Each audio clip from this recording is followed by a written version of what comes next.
Hello viewers, this is Teacher Nixon as usual. Today I have a guest and I want us to talk about financial freedom or living within your means.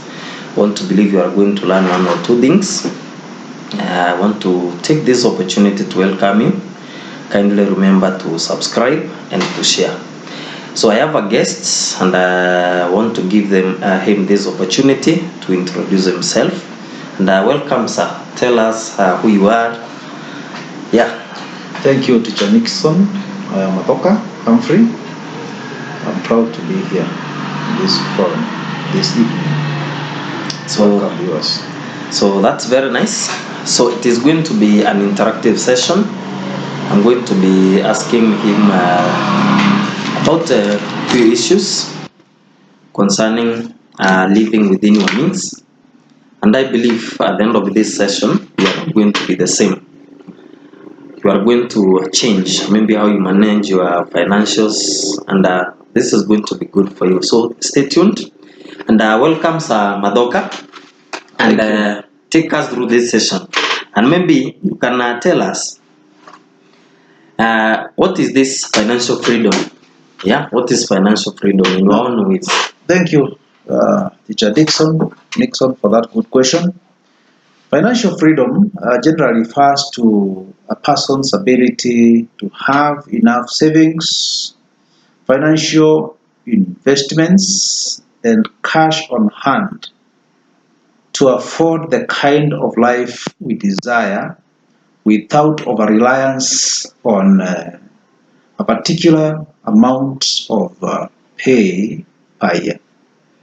So you want to mean that if I am not able to sustain maybe the kind of life that I'm living, yeah, in one way or the other, but I am not in financial or I am not financially free. Yes, that is true. That's a very correct observation, Teacher Nixon. If you are living on borrowed finances, if you cannot finance your current expenditure, if you borrow and spend on consumables, then you need to clearly know that that life is purely based on a volatile ground because you're living above your means. So you are talking about living on consumables. Yeah? Can you maybe kindly elaborate on what are these things that you are calling consumables? Now, consumables are those commodities or services that we spend and forget. For example, it is possible to borrow an advance from your employer and buy clothes. It is also possible to borrow an advance and spend on Christmas goodies. Say you take your family out and you pay the advance for 7 or so months. Other priority expenditure will arise even in January, for instance, or immediately after Christmas, you'll be required to pay school fees. You spend a good amount on Christmas and you'll be unable to pay fees for your children or probably for yourself if you are in school. And that will imply that you're spending more on consumables than on other priorities that may have a bearing in your financial life. I think that one is a very good observation, especially this festive season. And you as a viewer, I want to believe you have heard. Being a festive season, we should be very careful not to use our finances, especially on consumables, things that cannot maybe raise our financial freedom. So we need to be very careful. So, Sir Mathoka, Yes, I want also to tell us, majority of us, especially the young people, and I want to believe this one reaches majority of us, young people. Sometimes find doing so many things, yeah, trying to live maybe a life that pleases others without looking at ourselves first, yeah. Forgetting that maybe at the end of it all, it's you and you alone. So can you tell us maybe what are some of the mistakes that people do?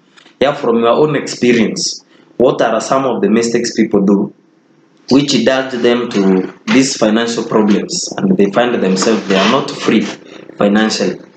Thank you, Teacher Nixon. There are a few mistakes that we might commit in our early age that will follow us and stick even through our old age. One of these mistakes is making wrong priorities.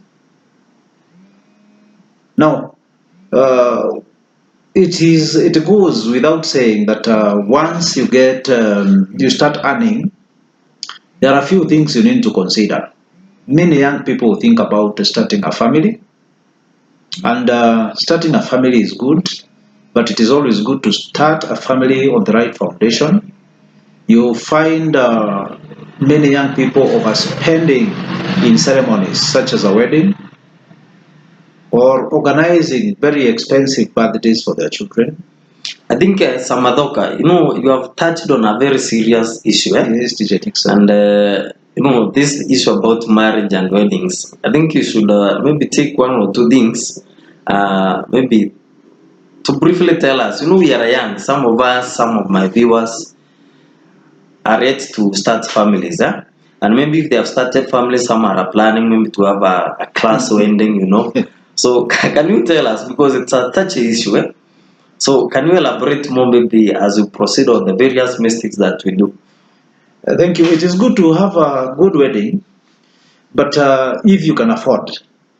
Many times you start people sourcing for funds from friends to start a wedding, and they exhaust their social capital.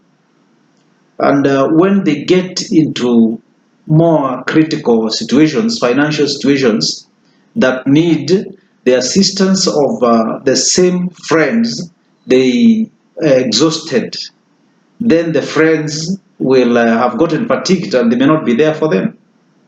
So a wedding is not an occasion you need to borrow a lot to spend on, because it is your level of living that matters. And once you overspend in a wedding, for instance, and then you find that after a month or so, you're expected to pay the loans you got to conduct a wedding, and at the expense of other important needs, then that beats the purpose of that family, because you start failing to enjoy the flavor you thought you would enjoy in that wedding. Because a family that starts with debts, a family that starts with financial conflicts, may not stand the test of time. And therefore, it is advisable that even when you're planning for that family, you plan the family within your means.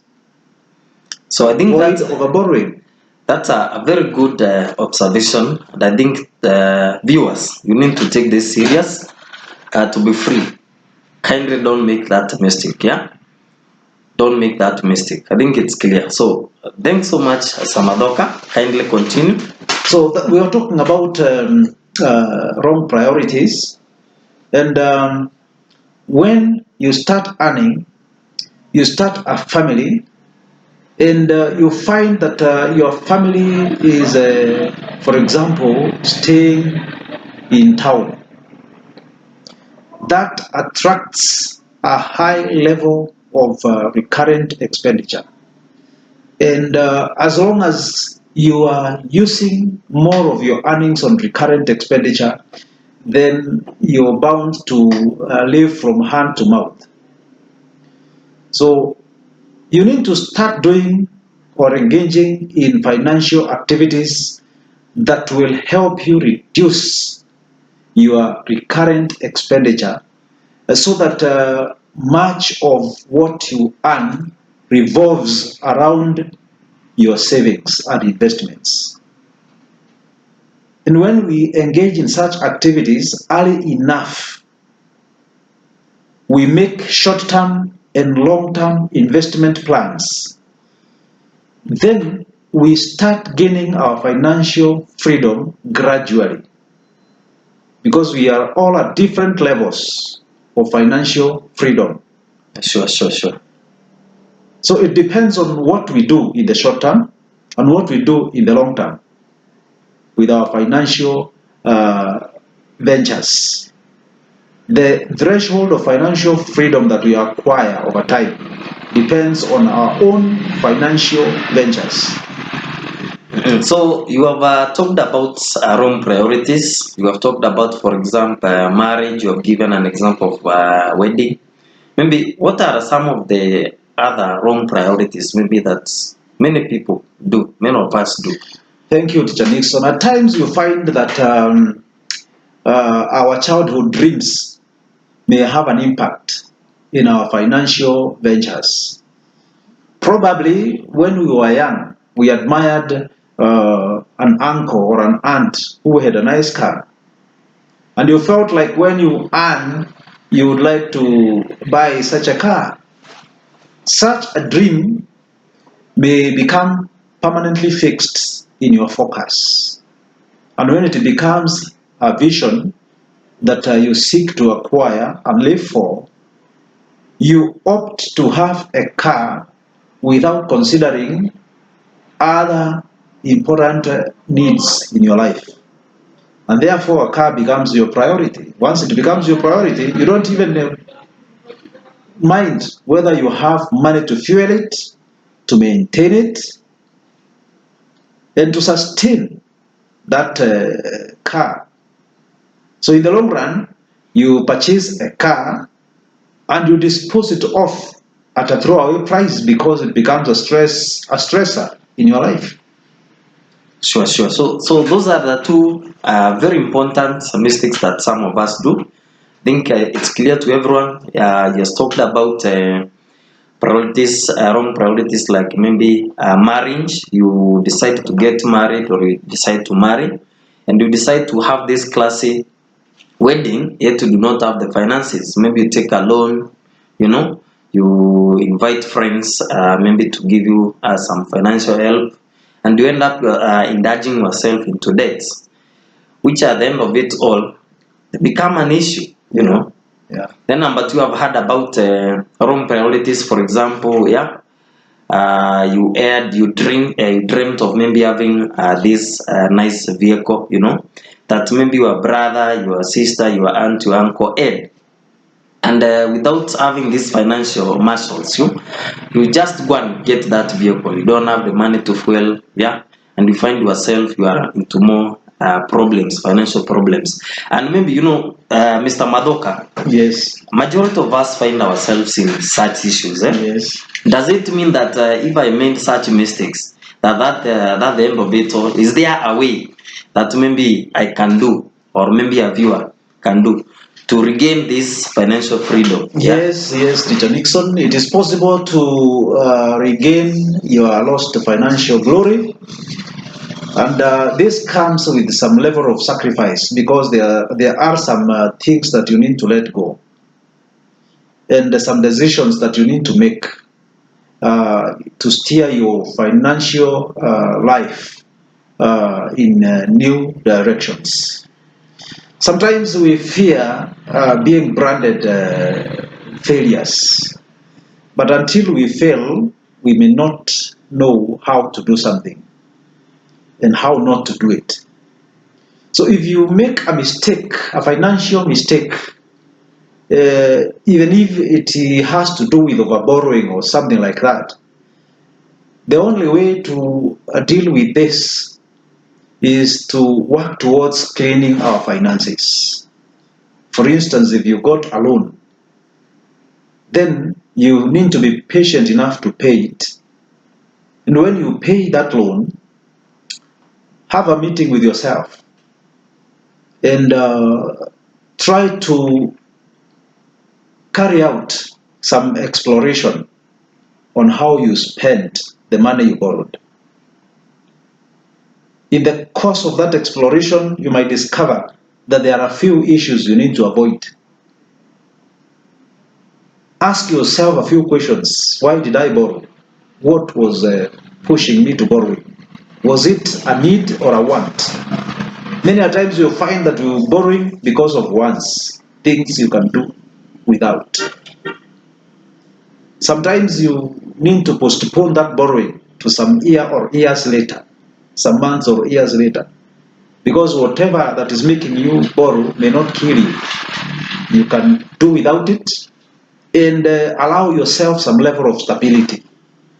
Build some borrowing power for yourself so that you don't borrow and strain. You don't borrow and become a bother to friends, become a bother to your credit services. And once you are able to build that borrowing power, you borrow more peacefully and without much ado, because you borrow, you spend in investment, because you've already stabilized in other circles. You borrow and use what you've borrowed to diversify your sources of income so that you don't borrow forever. So every mistake, every financial mistake you do should be a learning experience, because you train yourself how to spend your money by using your money. And maybe to cut you short, Samadoka, Yes. someone somewhere said that we cannot learn from our own mistakes always. So we always learn from other people's mistake. So maybe to add something little, if you don't have to make a wrong so that you can learn from it. As we talk to our friends, some tell us their stories. So I think we can learn from them. If they have made one or two mistakes, we can listen to them and learn from them. Thank you, Teacher Nixon. That is very important. We talk about financial advisors, and it is always important to have a financial advisor.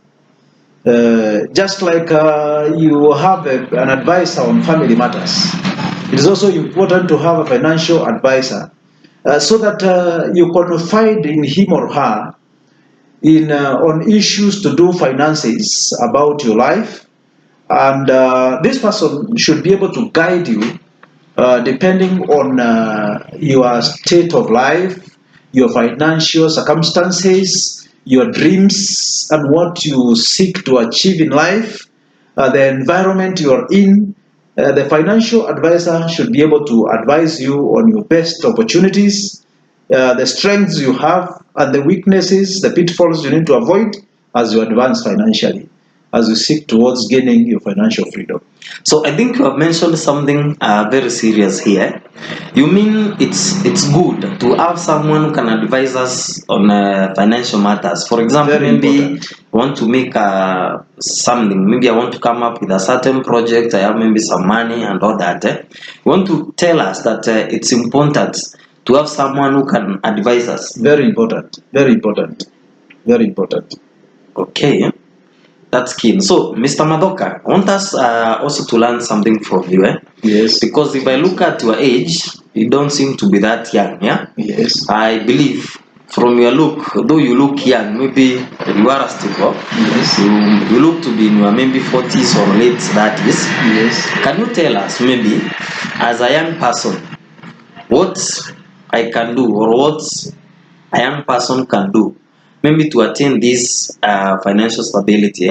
What are some of maybe projects that one can start with the little earnings that maybe or she is getting? What are some of the things maybe that one can do with the little we are having so that we can improve our financial capacity? Thank you, Teacher Nixon. This is a very broad question. And the one basic thing that all of us can do and make a step towards financial freedom is saving. It doesn't matter what you are earning, but don't eat everything. Have a saving strategy. So you mean saving as in a saving in my phone, maybe through a Mshwari, in a Sacco, or how? This will vary depending on your level. Beginners can save in a Mshwari because there are people who can save even 100 shillings per month. That is still saving. Others will advance to a level of saving in shares, in SACCOs probably, or even in the banks, depending on what is available within you. But saving is saving. It doesn't matter how much you save, because even a long journey starts with a single step. Sure. But then we must start somewhere. The only problem is eating everything that you earn. Because in case of a sudden occurrence, such as an accident that will lead to incapacity, then it means you may not do anything. Without saving, you may not be able to invest. But however little you save, you'll find yourself starting somewhere. Sure. And gradually, you'll find yourself covering a financial mileage. Very important. So I would call upon every young person to work towards saving a certain percentage of what you are earning, however little it is. So that's one way, saving. Yeah? Yes. Let's hear maybe some other 2 or 3. The second method that after you save, you need to venture into is investment.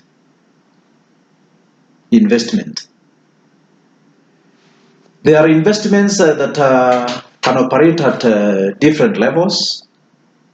Probably you can invest in, even if you don't have a farm, you can get one from a neighbor and pay for probably 5 or so years. You can do something on that farm, whatever you think will work for you. And probably you can even rear some animal. You can do some agricultural practice there, depending on the know-how within your means. Other people will think about getting into business. That way, you will facilitate your journey to financial freedom. There are those who will say, let my money remain in the bank. But remember, we have inflation that will eat into your money. That is a global disaster, because many economies are on their knees because of the economic issues world over. And therefore, it is always important that once you save, you get to the next level of investment. You don't have to invest in great ventures. Invest in those little ventures. Some of them may be temporary. There are those ventures that may be seasonal. When a certain probably factor is working for you, probably some grains harvest, you can buy from farmers at a cheap price and sell at a higher price. You are still investing your cash. And if you invest 100,000, you get 120,000, you have made 20,000 more. Sure. And that is a lot of money. So you don't have to wait until you get a million to invest. Start investing. Look for opportunities. And that is why we talked about the importance of a financial advisor. Because through a financial advisor, you are able to open your eyes wide and you see the opportunities around you, because opportunities are always there. And if they are not around you, then you can move towards the opportunities, because there are opportunities in life. It all depends on whether we see them or not. Sure. So investment is key. After savings, investment is key. Number 3, you need to avoid over-borrowing. Borrowing is not bad. Note, we are talking about over-borrowing. Borrow what you can pay within the stipulated period. The moment you find that you can't pay what you borrowed within the stipulated period, then you get into financial problems, because you find yourself not able to do your needs, because whatever you're earning is going to pay off debts. So that becomes a serious pitfall. So, Sir Mathoka, thanks very much for that insight. Teacher Nixon. I want to believe you as a viewer, you have been able to learn something. It has been a very interactive session.